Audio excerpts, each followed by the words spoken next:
3 gift குழந்தைகளுக்கு கொடுங்க இங்க இருக்கிற பெற்றோர்கள். இப்படி நான் சொல்றேன், யார் மனமாவது புண்பட்டா மன்னிச்சிருங்க என்ன. ஒரு குழந்தைக்கு ஒரு பெற்றோர் தரக்கூடிய ஆகப்பெரிய கிஃப்ட் 3 தான் ஐயா. நான் வாழ்வரசி, வாழ்ந்து சொல்றேன் நான் இந்த விஷயத்தை. என் மகனுக்கு 25 வயதாகிறது. நான் வாழ்ந்து சொல்கிறேன் இந்த விஷயத்தை. ஒரு குழந்தைக்கு பெற்றோர் தருகின்ற ஆகப்பெரிய கிஃப்ட் நம்பர் 1 அம்மாவும் அப்பாவும் சேர்ந்தே இருப்பது. சேர்ந்து இருக்கிற மாதிரி ஒரு கிஃப்ட் குழந்தைக்கு வேற எதுவுமே நீங்க கொடுத்துட முடியாதுங்க. அந்த குழந்தையின் முன்னால் சண்டை போட்டு பிரிவதை காட்டிலும் அந்த குழந்தைக்கு நீங்கள் தருகின்ற தண்டனை வேறு எதுவுமே கிடையாது. அம்மா அப்பாவும் சேர்ந்து இருங்க. இன்னொன்னு சொல்லட்டுமா? செகண்ட் கிஃப்ட், உங்களை பாதுகாப்பாக வைத்திருந்து உயிரோடு வைத்திருங்கள். உங்கள் குழந்தைக்கு நீங்கள் இருவரும் உயிரோடு இருப்பதை விட வேறு அற்புதமான கிஃப்ட் வேற கிடையாது. எனக்கு அப்பா இல்லை, எனக்கு தெரியும் அப்பானா என்ன. நிறைய பேருக்கு அம்மா இருக்காது, நிறைய பேருக்கு அப்பா இருக்காது. இருந்த 2 பேரும் பிரிஞ்சு இருப்பாங்க. அந்த குழந்தையின் மனநிலையை யோசித்து பாருங்கள். குழந்தை என்று வந்துவிட்டால் பெற்றோர்களே, it is not a biological factor, it is a social responsibility. அது ஒரு சமூக பொறுப்பு. ஒரு குழந்தைக்கு பெற்றோராக இருப்பது என்பது சமூக பொறுப்பு. 3வது சொல்லட்டுமா? கிஃப்ட். குழந்தைக்கு கொடுக்கிற 3வது கிஃப்ட், கடன் இல்லாம இருங்க. கடன் இல்லாம இருங்க. அது குழந்தைக்கு கொடுக்கிற பெரிய கிஃப்ட். அந்த குழந்தையின் மனம் எவ்வளவு பாதிக்கப்படும் என்பதனை பிள்ளையின் மூலமாக உங்களுக்கு தெரிந்தால்தான் உங்களுக்கு மனம் வலிக்கும். பெற்றோராக இருந்து விட்டு போகிறோம். இதெல்லாம் என்ன தெரியுமா? இன்னொரு விஷயம் உங்ககிட்ட பேசணும்னு தான் வந்தேன். எல்லாம் மேல இருக்கிறவன் பார்த்துப்பானா?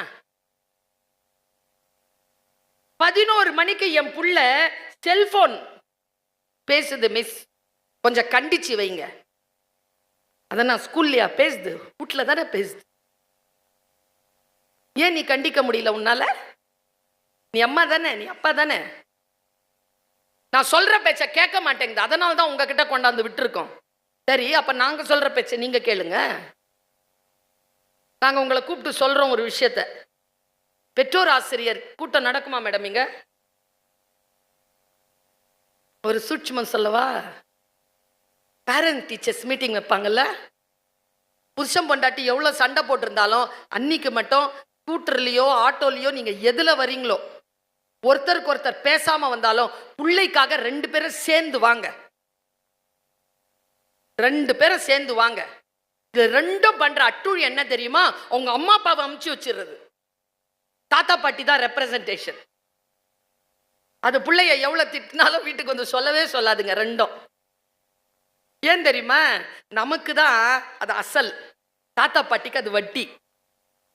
வட்டி ரொம்ப ருசியா இருக்கும். அதுங்க எது வேணாலும் செய்யலாம். அம்மா அப்பா சேர்ந்து வாங்க. நாங்க சொல்லுவோம் உங்ககிட்ட, நாங்க சொல்லுவோம் டீச்சர்ஸ் உங்ககிட்ட, மேடம் நீங்க அந்த பேரை சொல்லிட்டா உங்க அம்மா அப்பா தானே? ஆமாங்க. உங்க பாப்பா பொய் சொல்லுதுங்க, சொல்லிடுங்களேன் அம்மா அப்பாட்ட. நான் 25 வருஷமா டீச்சரா இருந்திருக்கேன். அம்மா அப்பா எம்மாடி கண்ணெல்லாம் இருந்துச்சு. ஏன் பிள்ளையா பொய்யா? நாங்க நல்ல குடும்பத்துல இருந்து வர்றவங்க. ஏன் புள்ள பொய் சொல்லோன்னு நீங்க சொல்லாதீங்க. சொல்லாதா உன் பாப்பா பொய் சொல்லாதா? சொல்லவே சொல்லாது, சூப்பரா சொல்லும். எங்களுக்கு தான் தெரியும் அது எவ்வளவு பொய் சொல்லோன்னு. இன்னொரு விஷயம் சொல்லட்டுமா? நீங்க மாணிக்கம்னு பேர் வச்சு அனுப்பிச்சிருப்பீங்க ஸ்கூலுக்கு. அதுக்கு பாட்சான்னு ஒரு பேர் இருக்குது. அது எங்களுக்கு தான் தெரியும் அந்த பேர். நாங்க சொன்னா நம்புங்க. இந்த 4 பேரோட சேர்ந்து தான் என் புள்ள நாசமா போகுது. அந்த 4த்துக்கு லீடர் அதான். எங்களுக்கு தெரியாதா? சொல்றோன்னா கேட்டுக்கோங்க. ஏனென்றால் நாங்கள் தப்பிப்பதற்காக உங்கள் பிள்ளையை நாங்கள் குறை சொல்வதே இல்லை. அந்த குழந்தை சீர் செய்யப்பட வேண்டும் என்ற உதவிதான் உங்களிடத்தில் நாங்கள் கேட்கிறோமே தவிர எப்பொழுதும் அந்த குழந்தையை பழி சொல்லி எங்கள் கடமையிலிருந்து விலகுபவர்கள் இல்லை ஆசிரியர்கள். ஆசிரியர்களை புரிஞ்சுக்கோங்க. ஆசுனா குற்றம், இரிதல்னா களைதல், குற்றம் களைபவர்கள் தான் ஆசிரியர்கள். சரியா? வேற எந்த வேலையும் கிடையாது எங்களுக்கு. நீ ஒரு பேப்பரை கூட நான் திருத்தி கொடுத்துருவேன். திருத்துறதான் என் வேலையே. பாருங்களேன், எங்க கிட்ட அடிக்கிற குச்சி இருந்துச்சா? பிடுங்கிட்டீங்களா? பிடுங்கிட்டீங்களா? இப்ப அது போலீஸ்காரங்க கிட்ட இருக்கு. ஒழுங்கா எங்க கிட்டயே இருந்திருந்தா அங்க போயிருக்காது. அவங்க உங்கள் பிள்ளையை கண்டிக்கின்ற அளவிற்கு நாங்கள் விட்டிருக்க மாட்டோம். நாங்களே அவர்களை சரி செய்து இந்த சமூகத்திற்கு வெளியில் அனுப்பி வைத்திருப்போம். சில பேர் செய்த குற்றங்களால் மிகப்பெரிய நிலையிலே ஆசிரியர்கள் பாதிக்கப்பட்டிருக்கிறோம். கண்டிச்சு சொல்ல முடியலங்க பிள்ளைகளை. குழந்தை சாப்பிடல, நான் ஒரு ஸ்கூலுக்கு போயிருக்கேன், 3 நாளா சாப்பிடல, பேப்பர் வச்சு அனுப்புது டீச்சர். பிள்ளையினுடைய தாய் பார்க்கல. 3ஆவது நாள் போன் பண்றாங்க இந்த அம்மா, அம்மா உங்க பாப்பா சாப்பிட மாட்டேங்குது, 3ஆவது நாள் இன்னைக்கு, நீங்க கவனிக்கலையான்னா அந்த அம்மா சொல்லுது, என் முன்னாலதான் நடந்தது, மேடம் உங்க கையில போன் இருக்குதா? இருக்குது. அந்த பாப்பா கிட்ட கொடுங்க மேடம், சாப்பிட்றோம். யாரு? டீச்சர் கொடுக்கணுமா போனை பாப்பா பார்த்து சாப்பிட்றதுக்கு? எங்கெங்க தவறி போனோம் நாங்க? நான் சொல்லட்டுமா, ஒரு விஷயம் சொல்லட்டுமா உங்ககிட்ட? ரொம்ப நேர்மையா சொல்றேன் இந்த விஷயத்த. இப்ப இருக்கிற மனநிலையில இருக்கக்கூடிய குழந்தைகள் இருக்காங்கல்ல, அந்த குழந்தைகளுக்கு நீங்கள் எங்க அம்மா எல்லாம் ஒரு வாட்டி சொன்னா எனக்கு 1000 வாட்டி சொன்ன மாதிரி கேட்கும். இன்னைக்கு 1000 வாட்டி சொன்னாலும் ஒரு வாட்டி சொல்ற மாதிரி கூட கேட்க மாட்டேங்குது. அதுக்கு ஏய் சூடா இருக்கு பிடின்ற ஒரு அம்மா, அது இப்படி நீட்டுது, மறுபடியும் சொல்லுது சூடா இருக்குது இப்படி பிடின்னு, மறுபடியும் இப்படி பிடிக்குது, இப்படி பிடிக்குது, மறுபடியும் அந்த அம்மா சூடா இருக்கு வெயிட்டா இருக்கு இப்படி பிடின்னு மறுபடியும் இப்படி நீட்டுச்சு. யோயோ யோயோ, அந்த அம்மா சின்ன வயசுல இருந்து தெரிஞ்ச எல்லா கெட்ட வார்த்தையும் சொல்லிச்சு. உன்னை நல்லா தானே பெத்தேன், நல்லா தானே சோறு போட்டு வளர்க்குறேன், நல்ல ஸ்கூல்ல தானே படிக்க வைக்கிறேன், இப்படி பண்ற சொன்னா புரியாதா உனக்கு அப்படின்னு 4-5 கெட்ட வார்த்தையை திட்டின உடனே இப்படி பிடிக்குது. இது ஏமா இப்படி செய்யுதுன்னு எங்க அம்மா கிட்ட கேட்டேன் நான். எங்க அம்மா 79+, 1000 பிறை கண்ட பெண். அந்த பெண் கிட்ட கேட்டேன், அம்மா ஏமா இப்படி சொன்ன, நீ ஒரு வாட்டி சொன்னா எனக்கு புரிஞ்சுது, இன்னைக்கு 1000 வாட்டி சொன்னாலும் புரிய மாட்டேங்குது, கெட்ட வார்த்தை சொல்லி மண்டையில டங்குன்னு அடிச்சாதான் சின்ன விஷயம் கூட புரியுது, ஏமான்னு கேட்டேன். அதுக்கு எங்க அம்மா சொந்த பதில அப்படியே சொல்றேன்.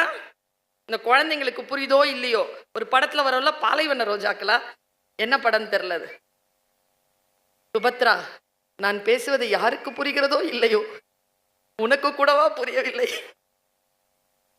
நீங்க புரிஞ்சுக்கோங்க. ஒரு வீட்டுல ஒரு அம்மா தம் பிள்ளைய கல்யாணம் பண்ணி கூட்டு வந்துச்சான். அந்த மருமக பெருக்கும் போது சரியாவே பெருக்காதான். இந்த பாரு மூளையில எல்லாம் அழுக்கு இருக்கு, கரெக்டா பெருக்கு சொல்லுமா. அந்த பொண்ணு கேட்கவே கேட்காதா. உடனே உன்னை நல்ல வீட்டுல இருந்தானே கூட்டிட்டு வந்தேன், என் பிள்ளைக்கு நல்ல பொண்ணா இருப்பேன், என் வீட்டுக்கு நல்ல மருமக இப்படின்னு பெரிய ஒரு டைலாக் சொன்ன உடனே ஒழுங்கா பெருக்குமா. அப்படி சொல்லி சொல்லி என்ன ஆயிடுச்சுன்னா, காலையில ஏந்திரிச்ச உடனே தொடப்பக்கட்டையை எடுத்துட்டு அந்த மாமியார் ரூம் வாசல்ல போய் நிக்குமா. மாமி கொடுக்க வேண்டியதை கொடுங்க, பெருக்கணும்னு சொல்லுமா. எங்க அம்மா அப்படி சொன்னாங்க எனக்கு. இந்த குழந்தைங்க ஏன் நாம பேசுறது புரிஞ்சுக்கிறது இல்ல? ஏன் புரிஞ்சுக்கிறது இல்ல தெரியுமா? இத ரொம்ப நேரம் பார்த்துக்கிட்டே இருந்தா யார் பேசுறதும் புரியாது. வேற எதுலயாவது கான்சென்ட்ரேட் பண்ணிட்டே இருந்தா யார் பேசுறதும் நமக்கு புரியாது.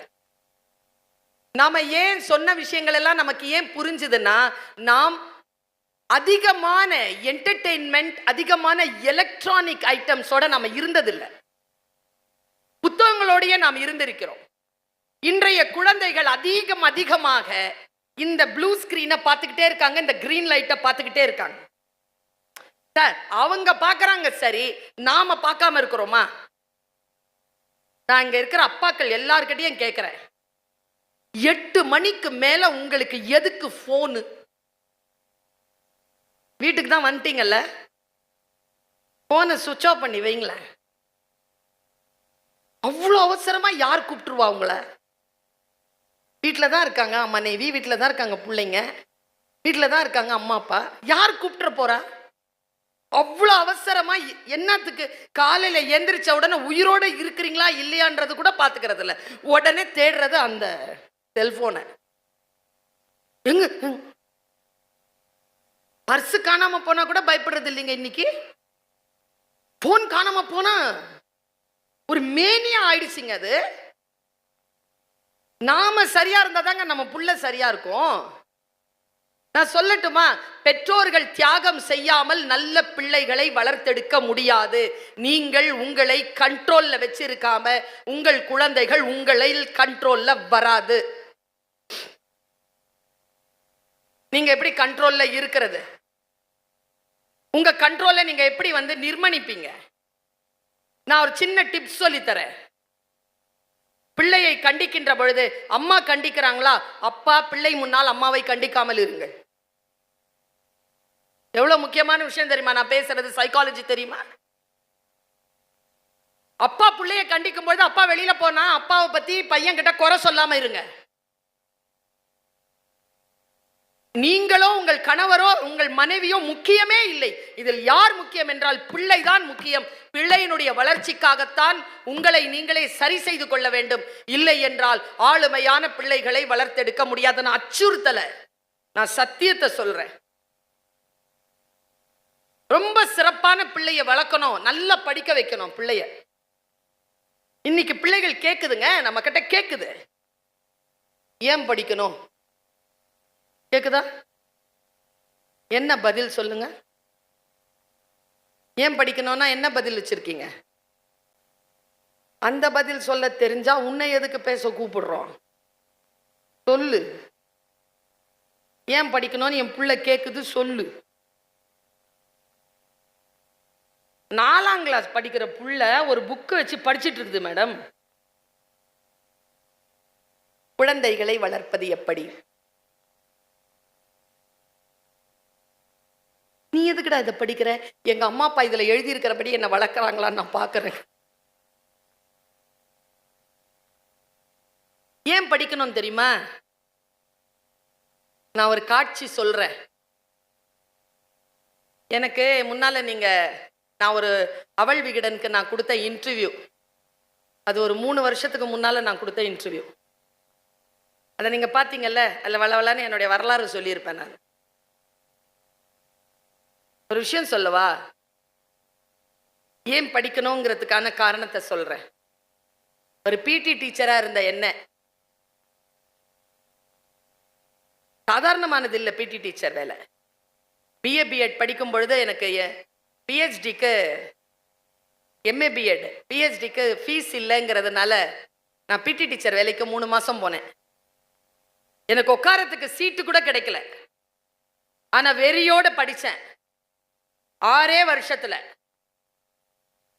எனக்கு வேலை கிடைச்சது, கல்லூரியில வேலை கிடைச்சது. அந்த ஸ்கூல்ல என்னை அவமானப்படுத்தினவங்க இந்த காலேஜ்ல என் பக்கத்துல இன்டர்வியூக்கு உட்கார்ந்தாங்க. 2 பேருக்கும் வேலை கிடைச்சது. 2 பேரும் ஒரே சீட்ல ஒரே சமநிலையில உட்கார்ந்து வேலை செஞ்சோம். நான் யோசிச்சு பாருங்க, எங்கெல்லாம் நீங்கள் விழுகிறீர்களோ அங்கெல்லாம் உங்களை தூக்கி நிறுத்துவது எது என்றால் நீங்கள் கற்கின்ற கல்விதான் என்று அந்த குழந்தைக்கு சொல்லிக் கொடுங்க. படிச்சா ஒன்றும் இல்லைங்க, பணக்காரா இருந்தாங்கன்னு வச்சுக்கோங்களேன், உங்க பணம் எங்கே செல்லுமோ அங்கேதான் உங்களுக்கு மரியாதை. பணம் தீர்ந்துட்டா மரியாதை இல்லை. கற்றவருக்கு சென்ற இடமெல்லாம் சிறப்பு. அது தீரவே தீராது, தீரவே தீராதுங்க. அதனால்தான் லக்ஷ்மி அம்மா இப்படி உட்காந்துருப்பாங்க, சரஸ்வதி அம்மா கால் மேல கால் போட்டு உட்காந்துருப்பாங்க. அந்த மரியாதை இருக்குல்ல. லக்ஷ்மி மேடம் கொடுக்கறத முடிஞ்சா விஷ்ணு சார் திருப்பி வாங்கிடுவார்.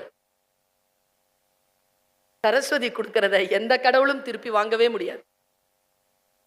அந்த ஞானம் சொல்லுங்க, அதுக்காக படிக்கணும்னு சொல்லுங்க. நம்ம பாப்பா ஏன் தெரியுமா நம்ம கிட்ட கேக்குது, நம்ம பையன் ஏன் தெரியுமா நமக்கு கேட்கறான்? ரொம்ப அரசியல் பேசுறேன்னு நினைக்காதீங்க. கல்வி மறுக்கப்பட்ட சமூகத்திலிருந்து வரக்கூடிய குழந்தைகள் தான் இதை கேட்கிறார்கள். நம் குழந்தைகள் படித்து விட்டால் நம் பேர குழந்தைகள் இந்த கேள்வியை கேட்கவே மாட்டார்கள். படிச்சா என்ன கிடைக்கும், என் தாத்தாவுக்கு என்ன கிடைச்சது, என் அப்பாவுக்கு என்ன கிடைச்சதுன்னு அதுக்கு புரிஞ்சிடும். சொல்றது பெரிய விஷயம். படிக்கிற படிப்பு இருக்குல்ல, அது என்ன பண்ணோன்னு சொல்றேன். பிடி டீச்சரா இருந்த என்ன ஒரு காலேஜ்ல ப்ரொஃபசர் ஆக்குச்சு என் கல்வி. காலேஜ்ல ப்ரொஃபசரா இருந்த என்ன தமிழ் வளர்ச்சி துறைக்கு கீழே இயங்குகின்ற உலக தமிழ் சங்கத்தின் துணைத் தலைவராகும் இயக்குனராகும் தமிழ்நாடு அரசு என்னை இன்றைக்கு நியமித்திருக்கிறது என்றால் நான் கற்ற கல்விக்காக எனக்கு கிடைத்தது தானே தவிர வேற எதுவுமே கிடையாது.